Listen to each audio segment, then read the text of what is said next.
Way back at the launch of the PlayStation 2, a little game called SSX shocked the world by being one of the most high-energy, addictive snowboarding games ever released. Even those who would never dream of strapping on a real plank were hooked, and a new franchise was born. Since then, the series has been accused of some serious milking, with an extra 3 entries released in just a few years. Because of this, interest has slowly waned, but EA is betting the mountain that the Wii's new control scheme will get players to buy another lift ticket with SSX Blur. Does it stomp the landing, or sketch out?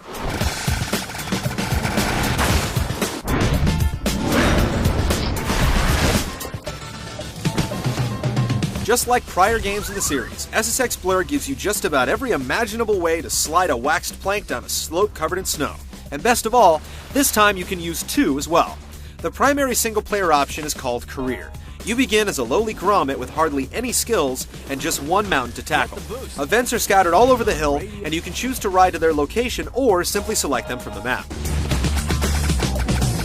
The list of events includes slopestyle, where you attempt to garner as many trick points as possible, half-pipes, races, slalom, one-on-one, and just about every other permutation of snowboarding you can think of.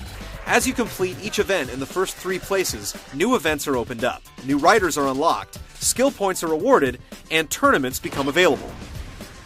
The tournaments are the key to opening up the other 2 peaks in the game, and ultimately getting all the content. These events combine several disciplines, giving you a couple qualifying rounds before going for the gold. The tournaments can be difficult unless you've spent a lot of time at the other events peppered across the hill, where you can build up your speed, edge, tricks, and other abilities. If you'd rather play for fun, there's always the free ride option that will allow you to select any of the riders, courses, and events that have been unlocked. Or you can go head-to-head via split screen, or take turns with hot seat multiplayer.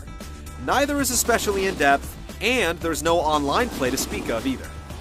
One obvious omission is the lack of any real narrative to the single-player option. Despite the fact that the rival and friend systems are still in place, there are no cinemas depicting the various characters talking smack. This has been a part of the series for some time, so it's confusing as to why it wasn't included in Blur. On the upside, the visuals are certainly a step up from most Wii games, with convincing powder effects, visual treatments, and an excellent sense of speed. The interactive soundtrack by breakbeat legend Junkie XL is also excellent, and overall, the production values are quite high.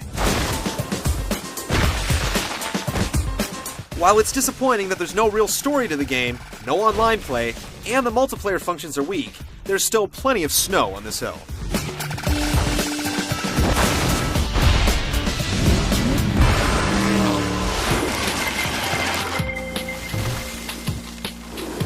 SSX fans often argue over which entry in the series is the standout, but we'll go on record as saying that it's SSX Tricky.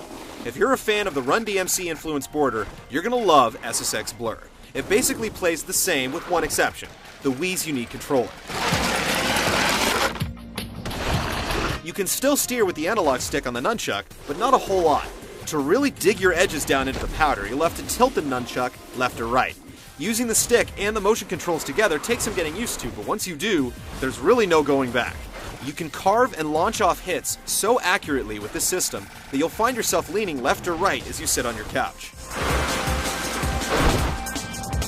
Trick controls are another new addition. To pull off flips and spins, you simply move the Wii remote in that direction. Grabs are handled by holding the Z button on the nunchuck and then tilting it in the 4 different directions. Overall, there's nowhere near the trick variety in Blur that you get in other games in the series. Therefore, you'll find yourself pulling off the same tricks fairly regularly. As mentioned previously, the game is structured very much like SSX Tricky. As you land tricks, the groove meter will build, and when it maxes out, you can rip off some uber tricks. In the past, this was done with a combination of button presses, but in SSX Blur, you have to draw shapes on the screen with the Wii remote while holding the A button. In theory, this should work fine, but the Wii has some problems picking up the movement sometimes, which can often mean the difference between finishing in first or out of the medals. When it works, it's great. When it doesn't, it's incredibly annoying. The groove meter also controls the amount of turbo your boarder has. Managing it adds some semblance of strategy, but you ultimately get a little more turbo for your tricks than you probably should. But that's alright, because taking first place in the single events can be a real challenge, and you'll need all the turbo you can get. This is especially true in the plodding slalom events, where it seems like you'd get a faster time if you unstrapped your board and ran through the gates. SSX Blur has definitely made some sacrifices on its way to the Wii. There are fewer tricks, and the uber moves don't always work. But if the sensation of carving through 2 feet of powder and launching into the sky is important to you, there's no other snowboarding game that can replicate what the Wii controls provide. You'll catch a few edges while you're learning, but once you do, it's hard to put SSX Blur down.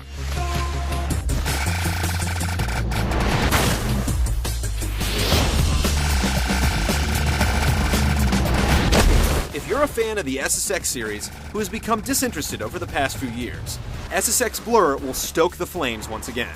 It replicates the feeling of sliding down a mountainside with eerie precision and manages to make other control schemes feel dated. There's certainly plenty of opportunity for improvement with the sequel, but with a ton of content and even more fun, it's hard to go wrong with SSX Blur.